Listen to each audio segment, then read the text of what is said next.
Is everyone okay with this being recorded? Okay, now I'll share.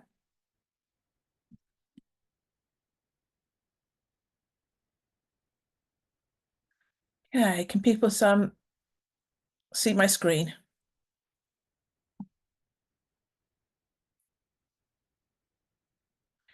Okay, so we're on week 4 now, which is gone by so quickly. So today we are going to talk through portfolio program and project management alignment, or collectively known as P3. So if you hear P3M and P3O, that's what it means. It means portfolio program and project management offices or management. And we're going to talk through, let me just go on to the next slide for the agenda. We're going to talk through the alignment, why that alignment matters, best practices, project prioritization, program management and why it's important, to have that strategic and program link, that tricky subject of resource management and capacity planning, what success factors we need to factor into, and then also any common challenges and solutions around that setting up of that portfolio program and project framework. Okay, so let me move on then to, I think everyone knows me here, sort of thing. So I'll pass over this slide and my background. Okay, so P3 alignment. As I said, we often hear about that P3 portfolio program project level. So you see, I've also included enterprise in here because actually at the enterprise level, you can have more than one portfolio of work depending on how you've structured your overall portfolio. I mean, you could have portfolios at business unit level, and then you could have strategic programs going across more than one business unit level, or you could have one large portfolio of work. Again, as I think I've mentioned in previous webinars, there's no one size fits all. It's what's best for that particular organization. So at the enterprise level, you could have, I said, more than one portfolio of work, or you might just have the portfolio. If that's the case, then you don't need these two, you'll just need this one, sort of thing. And then so at project level, you'll have a collection of activities that will then comprise a project. At a program level, you will have a set of projects that will all deliver to the outcomes of that program. And then at the portfolio level, you can have change managed at that portfolio. It could be more than one portfolio of work, or it could just be a portfolio of programs. And then at the enterprise level, that's best basically looking at change across the whole organization and can consist of programs and portfolios of work. So the whole idea is to make sure that actually everything is aligned and everything has a home. So you can start to roll up from a project level up to a program level, up to that portfolio level, so that you can have that overarching view of change across your organization. And why does that matter? Why does our alignment matter is because actually, if you are looking to deliver your strategic roadmap for your organization, you need to make sure that the projects and programs you are doing is taking you along that roadmap. So you have your strategic alignment. So everything you do should align and take the organization along along that roadmap to their organization goals.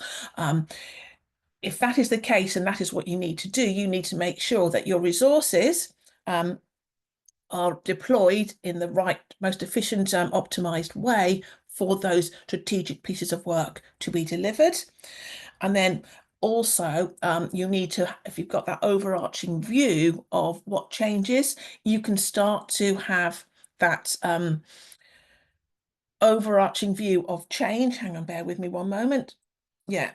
And you've got that framework so that you can start to make sure that you can have you've got your escalation routes, you've got your decision-making forums, you know what you need to do at each level in order to get up to those high-level decision-making boards. And then also it's a top-down and a bottom-up approach. So anything that's decided at the top level can then be filtered down into the right program or project, and vice versa. If something's happened in a project, that you can then escalate up to the right decision-making forum, whether it be at a program board, portfolio board, investment board, depending on your particular organization and the way it's structured. So that is why the alignment matters. And that is why, things, the P3O offices, TMO offices, portfolio offices are starting to, and enterprise and PMOs are starting to become more prevalent, because organizations are recognizing that it's all right, very well having lots of projects of work, but actually they could all be going off in different directions, and actually having that alignment with your strategic goals and how you want to move that organization forward helps. And this sort of structure helps in the organization achieving those goals. Okay, so best practice then for the overall arching portfolio management: clear governance. And we spoke about governance last week in terms of frameworks of that, but making sure you have defined roles and defined frameworks and decision-making processes, so that you have the right information at the right time for people to make the right decisions for the overall company. And and again, it might very well be something might happen at a project level, so your project board can deal with it, but actually it isn't deemed materially important enough to go on up, or actually something happens at a project level that actually might derail a key strategic goal. Therefore, you have your escalation and your decision-making processes, so that that particular issue can then be discussed at the right level of governance. Again, we spoke about that strategic alignment, sort of thing, and we need to do that regular reviews against the goals, because we all know strategic goals, strategic things can change, or new regulatory requirements come in. So we need to make sure that actually, as we are delivering the change required for that organization, that we actually make sure we are regularly reviewing against those goals. And actually, if having to, we can change the makeup of that particular project or programs in order to start to meet the new goals. When I've worked before, we've had 18-month rolling plans, sort of thing, but we've also then had 3-year, 5-year, and 10-year goals that we all need to review against, to make sure that the current roadmap is still the right roadmap to follow. And if it isn't, you change it. You go through the right governance and things like that, but you then, make sure that actually, is everyone agreed that this was the way we were going, now it's this. We will, oh, hang on, let me just admit, Anna, we will take that forward. Okay. Make sure that you have stage gating, and I know stage gating is a waterfall delivery sort of term. However, but even if you're delivering agile, you still need to have formal review points of that delivery through the life cycle, because actually you still need to say, actually, are we on track? Are we delivering what we said we would deliver, and actually in the timescales required, and in with the money required? So you still need to have those formal checkpoints, depending on what you've agreed in your governance plans, which you spoke about last week, sort of thing, to make sure that actually that particular piece of work is still on track. And then, most important of all, the company won't invest in projects and change unless there's some benefits as the outcomes, sort of thing, and that could be taken towards your strategic goals, sort of thing. So you do need to track your outcomes from your projects, your programs, and your portfolios against those goals, to make sure, again, that you're still on track. So, for example, if a particular program was spun up to deliver a certain set of outcomes, and it was, as you're going through for your regular reviews, you're going, actually, we're not going to hit, all the outcomes that we said we would, that's time to, take it to a governance board and say, actually, we don't think, we're not going to hit these goals. So the decision can be made, well, do we stop that? Do we start something new? Do we reduce the scope here? Do we spin something else up here to make up the gap, sort of thing. So again, there can be different outcomes depending on what those initial problems are. But the whole point is you need to track, because if you don't track, you can't measure and you can't make decisions.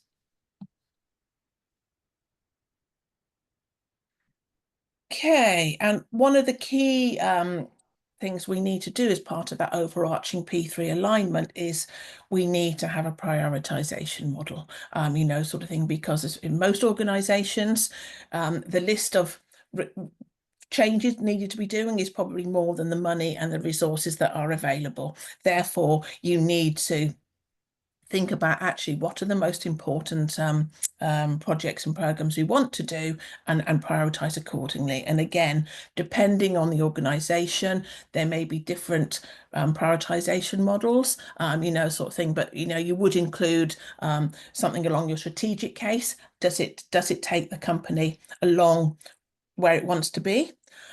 Does it look at a financial case? And I'm not saying every project has to have a return on investment, because there may be some that are infrastructure based, but that will be helping you deliver further down the line. But you need to understand your financial case as well. Where I've worked before, and I've worked in sort of aviation and in transportation, we also needed to think about safety cases, sort of thing, because where people are involved, you also need to understand the safety aspect of projects, and also environmental case. So we'd have an environmental case. So was this piece of work helping to deliver the CO2 savings we said we do as a company, and things like that? So again, there'll be various different criteria that you will need to come up against, and each of those criteria will have different weightings depending on what you agree with your board, sort of thing. And then once you've got those sort of key cornerstone weightings, you'll need to factor in risk, complexity, and then a resource availability. And then you can start to take all of those and put them into some sort of overarching schedule, and how you are going to deliver, and that will be in your prioritized list.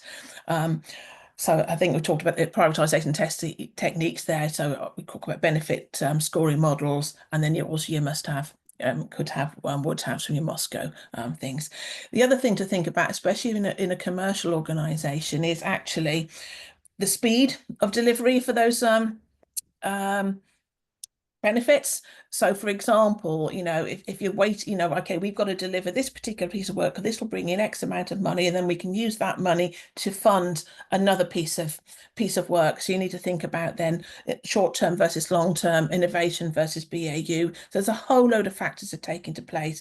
But if you get your weighting models right, you get your financial and strategic cases right, and whatever else you need, then the rest is then a discussion around what actually is that company going to do. But out at the end of it, you should get your prioritized list of projects, which you can then use for resource conflict, you can use for benefits, and for reporting on. So it is key that you actually do think about that project prioritization model, and it's not easy, and you need to constantly review that to make sure that's okay. So we used to do a 6-month sort of thing. Actually, is our prioritization model still the same? Because you'll have your list, and then when anything new comes in, you need to review that against the current list and see where it fits, because actually that's going to go into number 3. You might have to say, well, actually something else has to drop out the list and we have to stop it.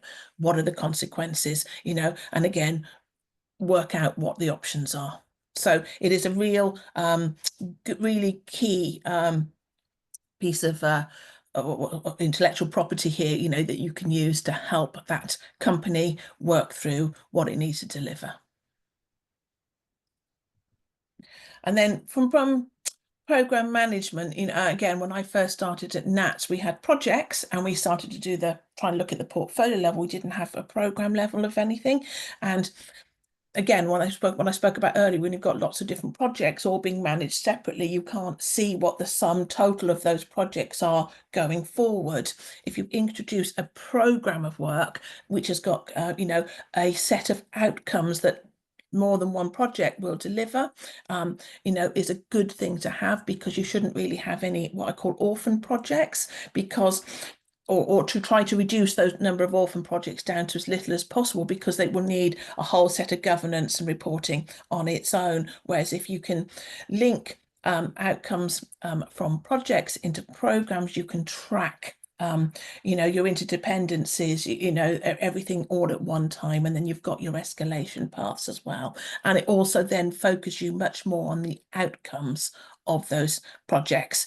So a project is a temporary piece of work delivering a certain set of outcomes, and then the program is the sum of those outcomes. And it also then you have your escalation paths of risks, reporting, everything else. And it can also help if you've got your individual project boards. You don't need your most senior exec sitting on those project boards, because you can have the right level of representation at your program level rather than individual projects. And that reduces the amount of time and effort from your exec, as long as you've got the right representation of the project boards. Yeah, does that make sense, sort of thing? So actually, the program management is that strategic link between a list of activities that are being done to delivering a more focused roadmap of change to the organization. And then, okay, resource management, capacity planning. This is difficult, sort of thing, and it even in large organizations where you've got every single resource into a SAP or into a system, and they've got day rates against them, and so you can do time sheeting and everything like that. So even if you've got all the equipment you need to track resources, because resources are human, sort of thing. So that's only just one aspect of it. So you need to understand who you've got available, what their skills are, sort of thing, and then how are they being deployed over the next ideally, sort of you're looking at 18 months out, but realistically, you're looking at 3 months in detail and 6 months as possibilities, sort of thing. So you need to understand who those resources are and what their skill sets are. You need to understand actually what projects have we got coming in, when will they need resources, and then you will also need to understand actually, well, Joe Bloggs is being booked on 3 different projects. Where do we put him? And that's where your prioritization model comes in. You can start to use your prioritization model against resource confliction, but there's a myriad of things you need underneath resource management to get it done rightly. You need your list of available resources. You need to understand what their skill sets are. You need to understand what plans are in place, and then what are the requirements of each of those skill sets against each of the projects and programs you've got on. And then actually okay, and plans are only as good as what they are now. What is your reforecasting going forward? And then actually, who do we go to when we need to understand where people can be deployed? So there is a myriad of information underneath all these that you will need to keep tracking.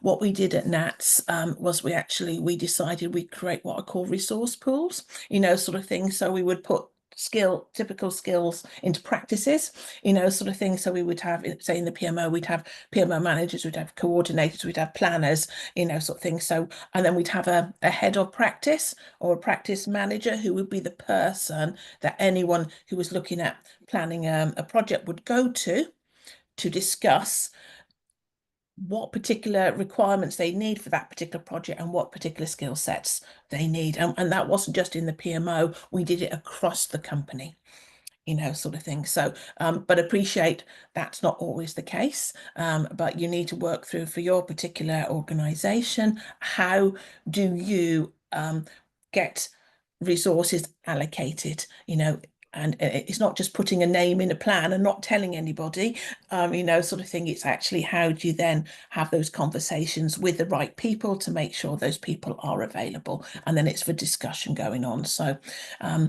you can use a tool to do it all, but again, it's the same, the same as good rubbish in, rubbish out. You need to be able to have those processes sitting behind you that you can then pull on for when you actually need those resources. So that's, do we have the right plans? Do we have the right sources availability? Do we have the right, resource practices that we can pull from, so that all of those make up that overarching resource management. And then once you've got that, if you're lucky enough to get the whole picture, what is the picture telling you?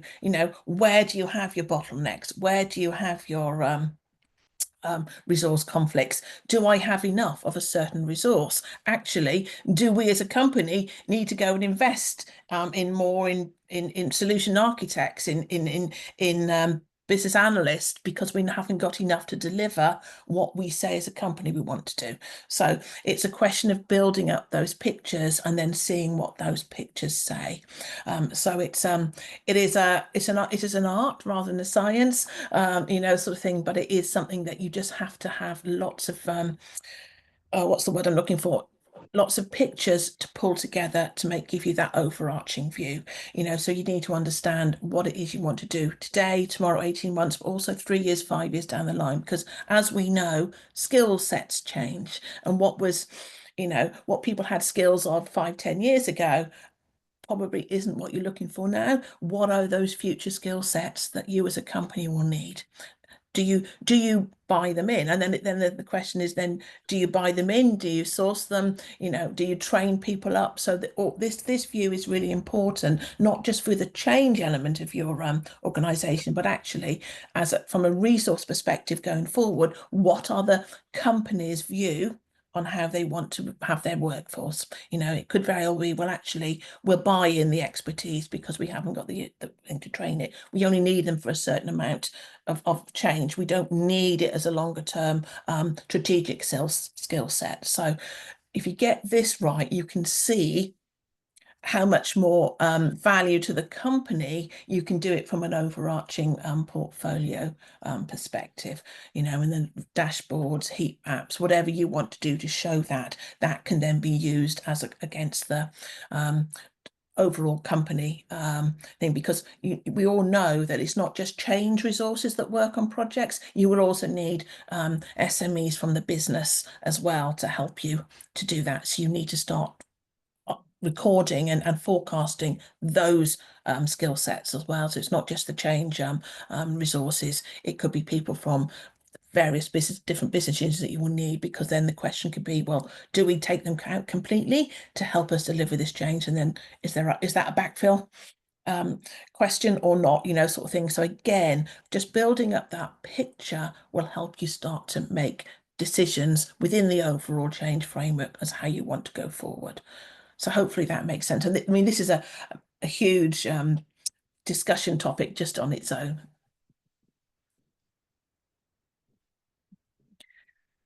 Okay, so what are our success factors actually? And if we put all this alignment into practice, what is it we're looking for from a success perspective? And I'm going to start on with here on the integrated planning side. I think I mentioned before that actually, as a company, what you should be doing is having your sort of an 18-month, 3-year, 5-year, 10-year sort of roadmap of where that particular company wants to be. So what I call your business model. And then what I've done before, we did at Barclays and we did at Lloyd's, is okay, in order to deliver that particular level of change in the business roadmap. Oh, that's just me put my hand up. What operations policies do we need in place? How do we need to be set up from a business perspective to deliver that? And then also from a technical perspective, what is it we need to do that? Taking those three sort of models into place from where we are today to where we want to be is then your portfolio of work over, I wouldn't do 10 years. I would probably do a high level 3-year plan and then work backwards in terms of actually what does that need to do. And then I would also recommend that you need to then align that with, most companies have a business planning sort of cycle, where they're trying to set the budgets for next year, but again, they would take that 18-month, 3-year timeline, but they will just do that really specific business planning for next year. And I would, what we did at Nats again was all our planning was linked into that business planning process as well, so that we could actually say, right, okay, you're going to be delivering this. This is the piece of work that needs to be done and spun up to deliver that. So it will just need to have those roadmaps and work out what it is you need to do. So it cannot be done in isolation. You need to understand what each business unit wants to achieve, where you can see where the synergies are, what we can do as one piece of change rather than 3 or 4 different types of change, sort of create once, use many. So integrated planning is key to getting this alignment in place. We also then need to have those effective communication. And I think I mentioned before, sort of thing, you need to have clear reporting, clear escalation paths. You need to have an understanding of the processes of how you're going to get things from the projects up to the portfolio level and back down again. What any changes at the portfolio level do, how is that going to get rippling through down to the particular changes you need, sort of thing, and also the clear reporting and those clear reviews so that any material change can be acted on and understood at the right level so the right decisions can be made.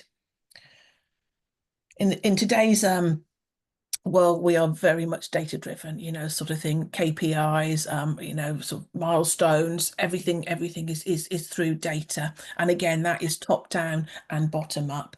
And I think I mentioned before, especially around outcomes of change, and benefits. So if as a piece of a project or program is going on and it is clear that the benefits that was thought that were going to be delivered are not going to be, or the cost is going up too much to justify the return on investment, you then have an opportunity to, rather than just carry on, let's just review here. Let's just see where we are.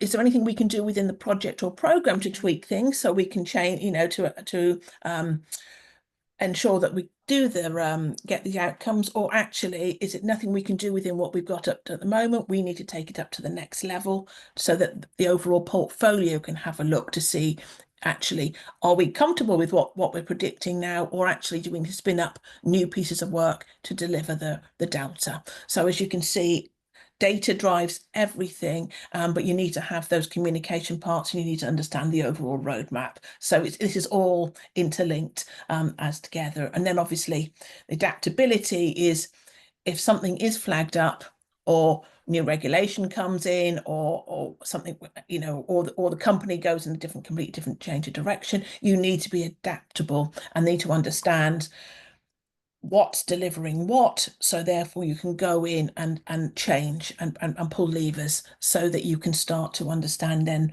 your new change map and what's going to be delivered towards that. So you can see it's all interlinked and all so nothing can be done in isolation, and that's the whole point, is that at the portfolio level you manage that whole level of change,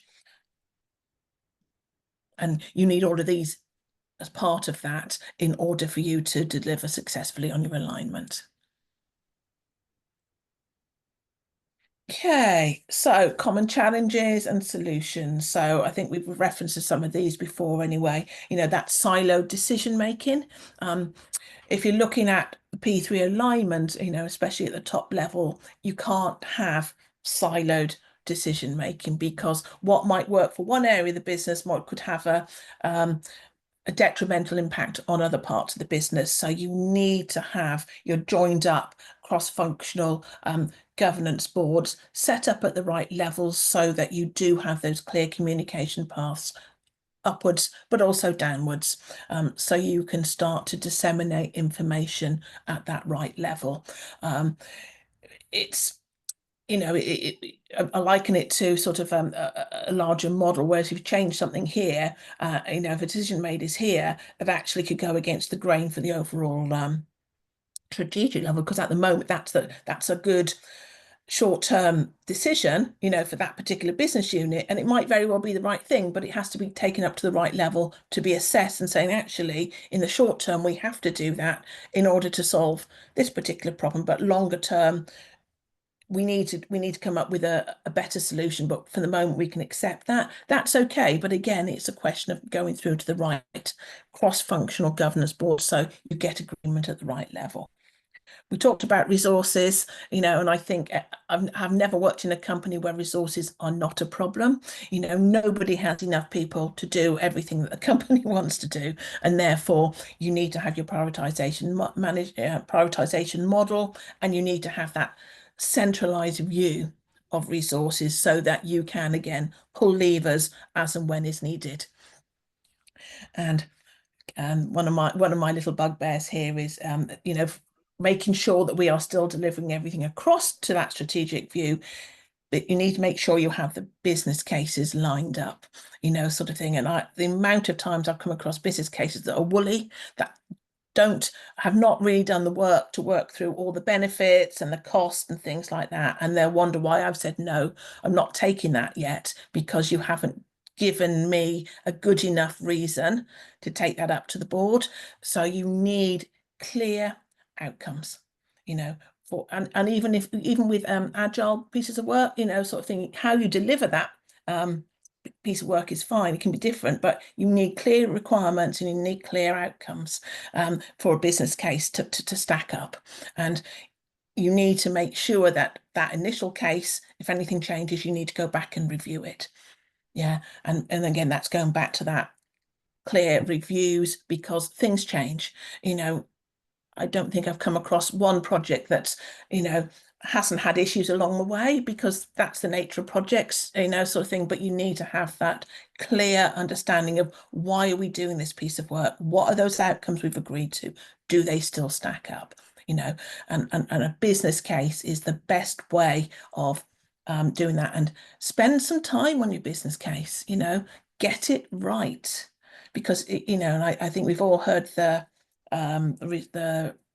research that says, actually, if you spend more time getting it right up front, actually it's going to, it's cheaper to change things at the front than it is when you're halfway through a piece of work. It's much more expensive and time consuming to change requirements halfway through, so spend more time up front getting your clear requirements, getting them signed off, understanding your outcomes and your financial business case. And I'm saying also business cases have, and benefits are not all financial. Identify what those non-financial things are. Is it a change in capability of our resources? Is it a new functionality coming in? Really identify what that is and put the KPIs in place to track. Because then again, you'll start to get your early warning systems in place if you've got all that up front. And then you can manage any changes through change control if necessary, again, through governance. So this is key to going forward. So definitely, I'm a big advocate of business cases. And I know some execs and things like that don't bother with that, just get it done as quickly as possible. I would argue back, sort of thing. Actually, if we just spend another 2 or 3 days on this up front, it will pay dividends further down the line. But I know that is difficult, especially when your exec is just saying, well, take it to the next board. Well, the next board's tomorrow. You can always have an extraordinary board. He doesn't necessarily, okay, and, stand back and go, no, actually, I'd rather send it out and we'll hold an extraordinary board 2-3 days time to get it discussed. And I'd rather take something quality to that board. But I do appreciate some of the pressures that people can be under, especially when it is a pet project, but hopefully if it is a pet project but it needs to go through the prioritization model, it might prove actually that it sits down here, and then you've done it through an objective set of criteria rather than any subjective views. So you can see how it all fits together, and none of this is rocket science. This is a lot of common sense, but a lot of common sense does go out the window sometimes when you're trying to get things in. Okay, so conclusions and sort of recommendation next steps, sort of thing. So again, things we've talked about in previous boot camps is making sure you have that right integrated governance framework put into place, so what a project level governance is, the program level governance is, and what the portfolio governance is, and how you move between them. You need to understand your prioritization models, and as I said, it will depend on that particular organization, how you weight it and how you put it together, but then you've got a consistent set of criteria that can be used for everything. And therefore you take away the subjectivity of projects and you rely on objective criteria that will give you, if you want to achieve this is what you need to do. And investing in resource planning, but tools are great, but you've got to make sure then that the information going into those tools are the right things, So tools are great because it takes away, it doesn't, does the data chopping for you. So it comes up with results. So you're not spending a lot of time doing an analysis yourself, but it's actually trying to understand what does that data tell us? What are we going to do with it? But we know the information going in is correct so that you can actually see your overall resource view and actually think, yes, all these people are working on the right things for the company. I thought I'd do something different, Dan, this time. I know we have questions, sort of thing, but does anyone want to share any experience about P3 alignment in their companies, organizations? Do you have one? Does it work? You don't? Are you thinking of putting one in? Does anybody want to share anything? Anna. Yes, hello. So in my case, we are right now working in the prioritization. We already did in the past, but right now they want to compare the project in the portfolio, but together with the run, with everything that's Yeah, is in yeah. exploitation, but is in the run that is following, that is focused because they want to improve and they want to, and then it's hard to make a comparison which are the comparison criteria so that you can compare new projects that you don't have, that has a lot of points that are not clear enough and with compare with the run, and this is hard. But then I have concerning exclusively the portfolio, the prioritization is complicated for us because we do it in the moment where we have a lot of questions, and it's kind of risky because you are making decisions that are important for the future, but you have a very little picture of what is really going to happen when in a scale project, because many business models are just started and it's just an idea, but we don't have nothing more. There are others where we have more information, but how we can have the clear picture so that the exec can really make a right decision with at the really very beginning of the portfolio. So do you have any advice to make it as clear as possible for them to make a decision? And I agree. For the ones further out, sort of thing, you have to take it with a pinch, the pinch of salt, and sort of saying actually it could be plus or minus 50%, sort of thing out, isn't it? Sort of thing. But for the ones that, especially in the next sort of year to 18 months, what I've done before is I've gone to the exec and say, right, okay, I need these benefits. Yeah. If you're going to want to do this work, you've thought about it. You've obviously got an idea. You need to go away and think about what those benefits are. Yeah. And don't let them get away, and I know it sounds much easier to say than do, but, actually, guys, you've done some thinking about this is what you want to do. You need to start to articulate what it is this piece of work will do for your business. Yeah. So I would go back to the business and ask for them to help, to help you do this, because, you might put a project manager on this, but the project manager is only there to serve the business. It's the business have got to articulate the benefits of doing this particular piece of work. Yeah. But so is it in the responsibility of the functional managers to have this clear perspective of the economical results of their ideas? Because as for now in my company is that Yeah. they have the ideas, but is the PMO that is working to make it more clear, like, Yeah. and You, giving you the can you can help facilitate, but that's all we can do, because we're not the business. They know their business, yeah. They know Mhm, by putting this in, X, Y, and Z are going to change, yeah. mhm, And okay, and you're going to say, well, you need to articulate what does that actually mean. We don't need it again. Just say, look, at the moment it can be rough, orders of magnitude. It doesn't have to be, but you need to have something, because how else why do you want to you've got to go and justify why you want that money. Yeah, mhm. give me £1 million. Why? because I might get little, you don't want woolly stuff here. This is where you need to really articulate. This is where the business case comes in. Yeah. Okay. And I know it's difficult, but that's what I've learned is because you go, yeah, okay, well, I'll let it pass, but it comes back to bite you. And what is really hard to know is you have maybe some specific blocking points that Hmm. can really ruin your project. So maybe it looks like everything will work out, but then when you Yeah. enter into the detail, Yeah. there are some blocking Yeah. specific points and can. So this is what is happening to me right now is that there is a lot of lack of information Yeah. sometimes to make decisions at this moment of the Yeah. portfolio.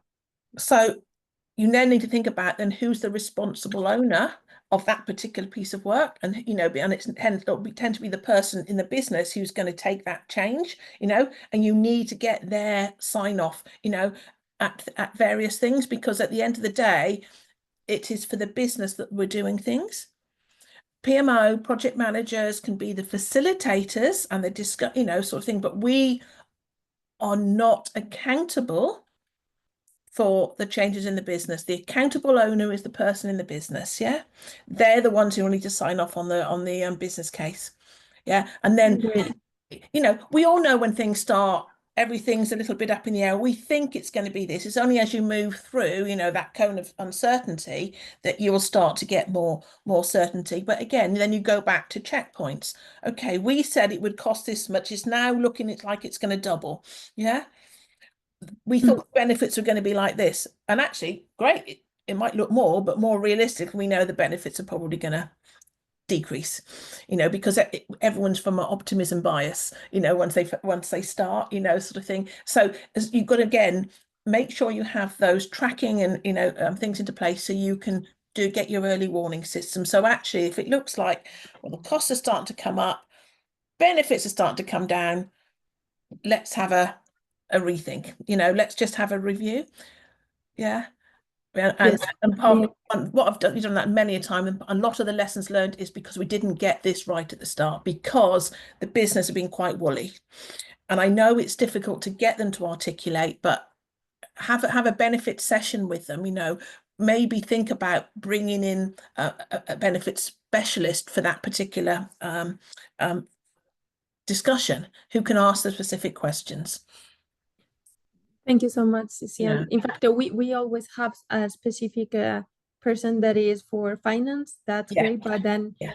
the point is that then there are other points related to the business that are Yeah. not clear. And then, Yeah. but for me, your answer is perfect because I will just make sure that the Yeah. person that is making the functional decision of choosing this Yeah. project, he goes more in detail to know if, and it's really responsible of his decision. This is Yeah. the Because he is signing up that he would deliver those benefits into, or I've said they, I should say, are, day. are Sorry. accountable for delivering those benefits into their business. Yeah, Mhm. that is what accountable owner is, sort of thing. Because, if they say they're going to deliver £1 million of savings next year, that should go into their bottom line for next year. So therefore, they are going to have £1 million less of money come, because they've said they'll deliver that benefit. Yeah. So they've got to start to live with those consequences. And that Thank you so much. softens the mind. And the other thing, sorry, one thing I should have said about business cases, you could do the 5 case business case, sort of things. So you have your financial, your economic, your managerial, and I can't remember the other two. And I'll put it in into the community.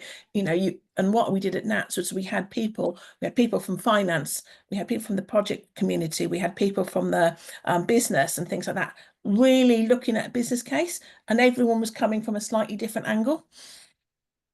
So And I that's guess it's like this. It yeah, is always like this, but sometimes not every project manager is taking into account everybody, but it's yeah, mostly like this.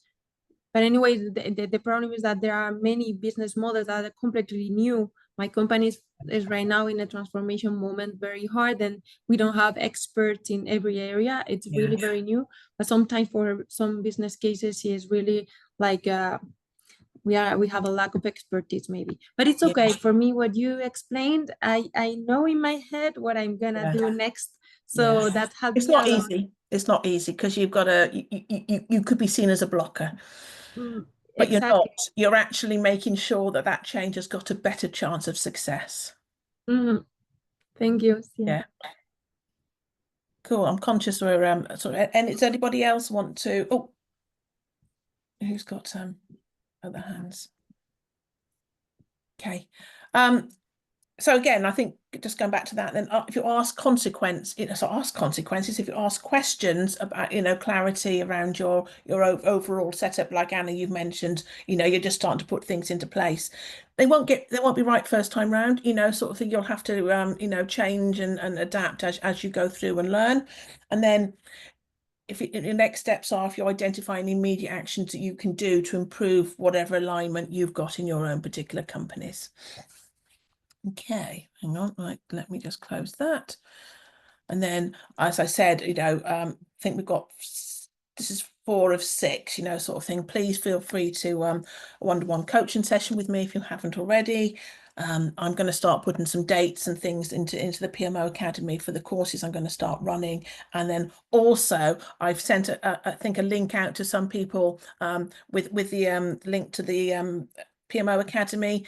We've now got that working. The first 3 presentations are up on there. We will in the email we send out afterwards, we'll put the link into that membership academy. Feel free to sign up. If you don't want to, that's absolutely fine as well, but we'll put these videos and the slides into that academy. Again, I will start to go through this more on the PMO GI courses that I'm doing. I'll start to go through this in a little bit more detail, and then there's obviously my details, and we're out of time. Has anyone got any more questions before we finish? I can just have a quick look in the chat. Okay, sorry. Could you expand on the prioritization model and how to enhance resource utilization using capacity models? Eva, what do you mean by that? Good morning. Good afternoon for you guys. Morning for you, isn't it? It's very early morning for you. Yeah, it's all right. I'm already on the road. So one of the issues that I'm encountering, and I explain where I'm coming from, our PMO is actually called RPMO, meaning Resource Project Management Office. Oh, I see. Yeah. Right. So the reason why I'm asking is because we have, I'm seeing and I'm facing problems actually being able to track properly the utilization for resources. So I was wondering, you were mentioning during the presentation the prioritization model. I wanted to see if you can expand on that reason and how that will apply to a better use of resources and tracking how we are using the resources in our projects. Okay, so when you have a view of where what your resources are working on, what they're forecast to work on, I imagine you'll have people who are going to be over allocated. So Joe Bloggs is 300% over allocated because he's been assigned to this and this project. Yeah, sort of thing. So once you've got that, you can actually say, well, actually, right, Joe needs to move on to that particular project. 100% if they're asking for 100% or 50%, 50%, because actually you can start to say, well, project number 3 is well down the list of prioritizations. That person won't get Joe Bloggs. That project won't get Joe Bloggs. Yeah, because the other 2 projects are deemed to be higher priority. Okay. Yeah, so that's how you can do it, sort of thing, because actually rather than spread people thin and actually going, well, actually we know that Eva is our best architect or our best PMO. We want to put our best people on our top level project. So you can do that as well. So you can use it to help understand where those resources should go. Okay, but how do you do that when you also have lack of resources? Meaning, in my industry, probably, I don't know if it differs to from others, but this is more, marketing, advertising. So, creative usually takes a lot of the time, and resources are kind of limited somehow. So how do you plan against that I mean, I understand how to do it, right? But I'm just saying the prioritization when it comes Yeah. about advertising, all the projects are No, priorities. and actually, yeah, because you've got to only get a certain number of resources, you put Correct. them against your top priorities, and then actually we've got 12 priority projects, but we can only resource 10. Yeah. Then the question is, well, do we go out to market and do we buy expensive contract resources Right. to do the rest, or actually, as a company, we've got a skill set here. We need to start to train and recruit and train. So it gives you those things. Or actually, as a company, we can't afford to do that. Right, okay, what if we don't do those last two? What does that do for our organization goals? Can we still achieve them? It gives you opportunities to discuss and to make decisions based on, what levers you want to pull. And most of those are time or money. Yeah, Okay. do we invest in more, or actually do we, okay, well, we can't deliver in the timescales we want to, we've got to go longer. Right. Okay. So Thank you. That, sort of thing, it just gives you ability to ask questions and then to take the options. And if you've got no more, hey, we can't afford to do any more, okay, we have to then, our goals need to be another year. Yeah. Type thing. Yeah, that's how it can help. Okay. Thank you for that. Okay. Are there any other questions before we hang up? Anna, your hand's up. Is that a new question? Yeah. No, sorry, I just forgot to. Oh, that's okay. Okay. Well, thank you very much. Hope that's been informative and enjoyable. And I look forward to next week. I think when we're going to be talking about tools and technology. So I look forward to seeing you then. Thank you, Sian. Guys. Thank you. Bye. Bye.